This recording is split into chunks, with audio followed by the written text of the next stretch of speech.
Hello friends, अस्सलाम वालेकुम, नमस्ते, welcome to my YouTube channel Mohsin's academy.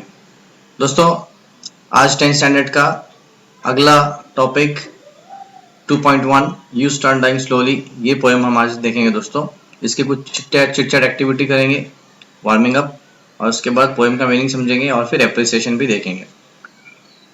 हमारी पोएम का नाम है दोस्तों यू स्टार्ट डाइंग स्लोली। इसका मीनिंग थोड़ा सा अजीब लगता है आपको भी। इसका मीनिंग होता है आप धीरे धीरे मर जाएंगे। ऐसा ना हो, ये सिर्फ एक पोएम है। ऐसा पोएट का भी कोई इंटेंशन नहीं है, ना ही मेरा है। बट यहाँ पर एक एब्रप्ट बिगिनिंग, मतलब एक शुरुआत जो है, ये अचानक ऐसी पोएम को शुरुआत देकर पोएट क्या करता है, अटेंशन लेता है। ये पोएटिक स्टाइल है दोस्तों। ठीक है, टाइटल इसका थोड़ा सा अजीब है, पर देखते हैं कि पोएम में क्या है। पहले चिट-चैट देखते हैं दोस्तों। यहाँ पे Assuming ABCD as speakers, ask the assigned questions in your group and discuss। हमारे दोस्तों के साथ ये डिस्कस करना है हमको। यहाँ पे कुछ लिखना नहीं है। क्या डिस्कस करना है यहाँ पे दिया है इस टेबल में। ए में दिया है if you do not study well what will happen. अगर आप अच्छी तरह पढ़ाई नहीं करेंगे तो क्या होगा, ये आपको डिस्कस करना है। क्या होगा दोस्तों, if you do not study well you will not get good marks. You will not get good marks, अच्छे मार्क्स आपको नहीं मिलेंगे। ठीक है। If you do not participate in school activities games, अगर आप स्कूल की एक्टिविटीज में हिस्सा नहीं लेंगे, पार्टिसिपेट नहीं करेंगे तो क्या होगा। Yes, our overall development will not take place. मतलब हमारा पूरी तरह से इर्तिका नहीं होगा। फिजिकल ग्रोथ भी होनी चाहिए, हमारी मेंटल ग्रोथ होनी चाहिए, सोशल ग्रोथ होनी चाहिए। ये एक्टिविटीज से ही होता है दोस्तों। स्कूल में सिर्फ पढ़ाई जरूरी नहीं, ये तमाम चीजें भी जरूरी है। बी में दिया गया है if you wake up late on a working day.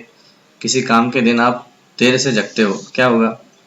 Obviously, we will get late for the work। हम लेट हो जाएंगे। We will miss many things।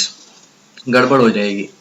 If you ignore a friend in need, अगर आप किसी जरूरतमंद दोस्त को नजरअंदाज करते हो तो क्या होगा। Obviously दोस्तों, your friend will face trouble। उसको ट्रबल हो सकता है, प्रॉब्लम हो सकता है। And in future, we will also not get good help। और मुस्तकबिल में हो सकता है हमें भी किसी की मदद न मिले। इस टेबल में और भी पॉइंट्स दिए गए, आप डिस्कस कीजिए और लिखिए। बढ़ते हैं आगे एक्टिविटी की तरफ। यहाँ पर दूसरी एक्टिविटी दोस्तों, एक टेबल दिया गया है। फिर things I can do in my life, मेरी जिंदगी में मैं क्या कर सकता हूँ, किसके किसके लिए। यहाँ पर टेबल में दिया गया है फॉर माई नेशन, मेरे मुल्क के लिए, for my family, for my friends, for old people, बूढ़ों के लिए, फॉर द नीडी, जरूरतमंदों के लिए, फॉर माई सेल्फ, मेरे लिए। कुछ कुछ यहाँ पे बॉक्सेस में आंसर दिया हुआ है और बाकी जगह हमें भरना है। काफी आसान है, कुछ मैं बताऊंगा, कुछ आप सोचिए। Keep my locality clean for my nation, मेरे मुल्क के लिए मैं क्या करूंगा, मेरी लोकेलिटी को, मेरे अतराफ के माहौल को साफ रखूंगा। इसके अलावा और हम क्या कर सकते हैं, वी कैन प्लांट ट्रीज, है ना। आप लिख सकते हैं I will plant more trees, और मैं दरख्त उगाऊंगा। इसके अलावा I can teach people who are ignorant, मैं कुछ हु आर इलिटरेट, जो पढ़े लिखे नहीं, उनको मैं पढ़ा सकता हूँ।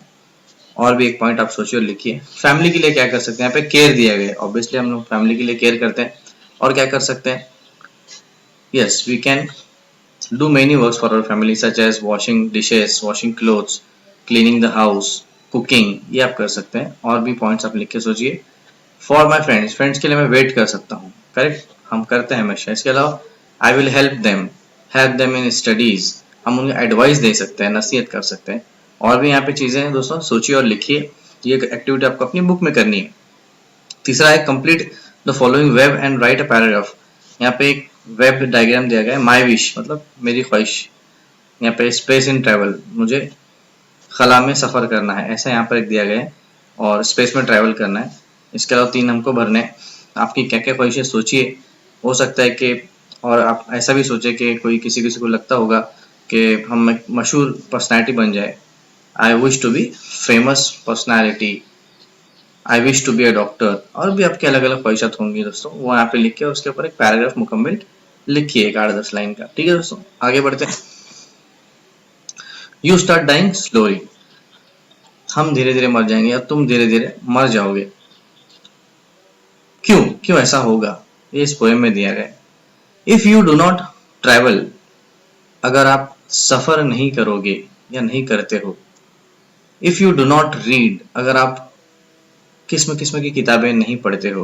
रीड से मुतालिक सिर्फ पढ़ाई नहीं है, मालूमात की, जनरल नॉलेज की, कहानियों की, किस्सों की, इंफॉर्मेशन की, किताबें, अखबार, ये तमाम की बात हो रही है। अगर हम ट्रैवल नहीं करते, if you do not travel, if you do not read, अगर आप सफ़र नहीं करते, अगर आप पढ़ते नहीं हो, if you do not listen to the sounds of life, अगर आप अपनी ज़िंदगी में मुख्तलिफ किस्म की आवाज़ों को नहीं सुनते हो, आवाज़ें, बहुत सारी आवाज़ें, म्यूज़िक हो सकती है, चरिंद परिंद की आवाज़ हो सकती है, हवाओं की आवाज़ हो सकती है, बिजलियों की कड़कड़ाहट हो सकती है, इनको नहीं सुनते हो, इनकी तरफ ध्यान नहीं देते हो, इन्हें एंजॉय नहीं करते हो, तो हम क्या हो जाएंगे, धीरे धीरे मर जाएंगे। If you do not appreciate your self, अगर आप अपने आप को अप्रिशिएट नहीं करते हो, अपने आप को अपने अच्छे काम के लिए अपनी आपकी तारीफ नहीं करते हो, या फिर अपने अपने आप को रागिब नहीं करते हो अच्छी चीज़ों की तरफ, तो हम धीरे धीरे क्या हो जाएंगे, मर जाएंगे।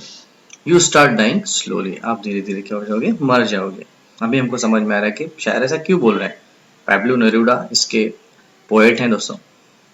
अगला paragraph, when you kill your self esteem, अगर आप अपनी खुद की सेल्फ एस्टीम मतलब खुद की अजमत को मार देते हो।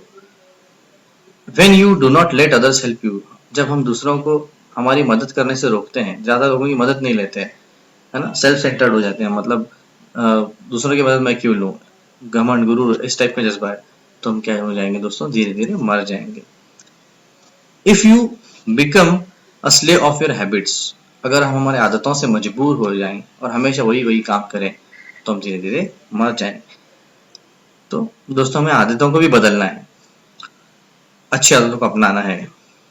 Walking every day on the same path, रोजाना वही वही काम, वही वही, ये भी हमें धीरे धीरे मार देता है। हमें कुछ नया सोचना होगा, आउट ऑफ द बॉक्स सोचना होगा, कुछ इनोवेशन लाना होगा हमारे काम में, और इंटरेस्टिंग बनाना होगा। हम कुछ काम अच्छी तरह करते हैं, उसे और बेहतर तरीके से करने की कोशिश करनी पड़ेगी। अगर हम ऐसा नहीं करते हैं तो हम धीरे धीरे मर जाएंगे। If you do not change your routine, वही बात बताई गई है दोबारा। देखो दोस्तों, इस पोएम में वही बात बार बार अलग अलग अंदाज में कही गई। ये एक फिगर्स ऑफ स्पीच है, इसे टाउटोलॉजी कहते हैं दोस्तों, आगे हम देखने वाले हैं। वही एक ही बात को अलग अलग अंदाज में बार बार कहने, शायद जब कहता है तो इसे टाउटोलॉजी, फिगर ऑफ स्पीच कहते हैं। If you do not wear different colours, अगर हम रंग बिरंगे अलग अलग तर्ज के कपड़े नहीं पहनते, एक ही तर्ज के कपड़े पहनते हैं, है ना, उसी में हम मुतमईन हुए, तो थोड़ा सा हमारे मतलब हम धीरे धीरे उसके लिए उसके आदी हो जाएंगे। तो शायर यहाँ पे कह रहा है कि आप मर जाएंगे, लेकिन ये मेटाफर है दोस्तों, ये भी एक फिगर ऑफ स्पीच है। मतलब शायर का ऐसा कोई मतलब नहीं है कि आप सच में मर जाएंगे, बात को बड़ा चढ़ाकर यहाँ शायर कह रहा है। अगर आप अलग अलग रंगों के, अलग तर्ज के कपड़े नहीं पहनते तो आप मर जाएंगे। अक्सर ऐसा नहीं होता, हम अलग अलग किस्म के कपड़े पहनना पसंद करते हैं, मतलब हम क्या है, जिंदा है। ये उन लोगों के लिए जो जिंदगी को अच्छी तरह नहीं जीते, जिंदगी को एंजॉय नहीं करते, ये उन लोगों के लिए। और you do not speak to those you don't know, जिन लोगों को आप जानते नहीं हो, अजनबियों को, है ना, उनसे बात नहीं करते हो, तो आप धीरे धीरे मर जाएंगे। इसका मतलब ये है कि इंसान को सोशल होना चाहिए, लोगों से बातें करना चाहिए, उनके मसाइल को हर एक से बात करने को नहीं, अजनबी से यहाँ पे बात करने को शायर नहीं कर रहे हैं। हो सकता है कभी हम ट्रैवल में हो, हमारे बाजू वाले से हम बात करते हैं, इन्फॉर्मेशन लेते हैं, हमारा फूड ऑफर करते हैं, इस किस्म के रवैये को शायर पसंद करता है। अगर हम ऐसा नहीं करते हैं तो हम धीरे धीरे मर जाएंगे। You start dying slowly. आगे, if you avoid to feel passion and their turbulent emotion, अगर आप शिद्दत आपके अंदर नहीं है, किसी काम को लेकर आप शिद्दत को अवॉइड करते हैं, दरगुजर करते हैं, है ना, अपने इमोशंस के अंदर जो बदलाव हो रहे हैं उसको आप दरगुजर करते हैं, निग्लेक्ट करते हैं, तो आप धीरे धीरे मर जाओगे। अब इसका मतलब ये दोस्तों के अलग अलग चीज़ों से को लेकर हमारे अंदर अलग अलग फीलिंग है दोस्तों। कभी किसी की मदद करने का जज्बा, है ना, किसी चीज़ के खिलाफ आवाज़ उठाने का जज्बा, अगर हम अपने अंदर वो जज्बा उठता है और हमसे मार देते हैं, हम उसके लिए काम नहीं करते, तो हम धीरे धीरे मर जाएंगे। Those which make your eyes glisten and your heart beat fast, जब किसी काम को लेकर, किसी जज्बे को लेकर हमारे आंखों में चमक है, हमारा दिल जोरों से धड़कता है, तो हमें उस काम की तरफ आगे बढ़ना चाहिए, उस काम को आगे ले जाना चाहिए। लगता है हमें कभी कभी दोस्तों ऐसा कि हमें गरीबों की मदद करनी चाहिए, जज्बा आता है एक दोस्तों, हमें समाज के लिए कुछ करना चाहिए, फिर हम अपने आप को रोक लेते हैं। तो ऐसा नहीं होना चाहिए, हमें उस काम के लिए आगे बढ़ना चाहिए। आगे लास्ट पैराग्राफ देखते हैं दोस्तों। If you do not change your life when you are not satisfied with your job, अगर हम कोई काम कर रहे हैं और उसे मुतमईन नहीं है और उसे बदलने की डेयरिंग नहीं कर रहे हैं, उसे बदलना नहीं चाह रहे हैं, तो हम धीरे धीरे मर जाएंगे। हमें वही काम करना चाहिए जिसमें हमें दिलचस्पी हो, उसमें हमें मजा आए, जिसमें हम मुतमईन हो।